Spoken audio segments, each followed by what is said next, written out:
নমস্কাৰ জনাইছোঁ সকলোকে মোৰ মিনি ব্লগটোলৈ। আজি মই মিঠা বগৰী আচাৰ বনাইছোঁ।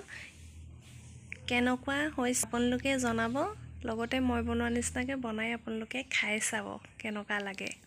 প্ৰথমতে বগৰীখিনি মই এদিন নিমখত দি থৈ দিলোঁ। নিমখত দিয়াৰ পিছত ৰ'দত উলিয়াই দিলোঁ। ৰ'দত উলিয়াই পানীটো নিয়ৰ হ'বলৈ দিলোঁ। নিয়ৰ হোৱাৰ পিছত মই আপোনাৰ বগৰীটো অকণমান ভাঙি দিলোঁ, কাৰণ গুড়টো সোমাবৰ কাৰণে। তাৰপিছত এখন কেৰাহীত অলপ তেল দি পেলাই কম তেলতে বগৰীখিনি অকণমান ভাজিলোঁ। ভাজি হোৱাৰ পিছত মছলাখিনি দিলোঁ। দিয়াৰ পিছত গুড়খিনি দি অলপ দেৰি লৰাই থাকিলোঁ। জুইটো কমাই অলপ দেৰি লৰাই থাকিব। লৰাই থোৱাৰ লগে লগে গুড়খিনি গলিবলৈ আৰম্ভ কৰে আৰু আজিলৈ মোৰ মিঠা বগৰী আচাৰ হৈ গ'ল।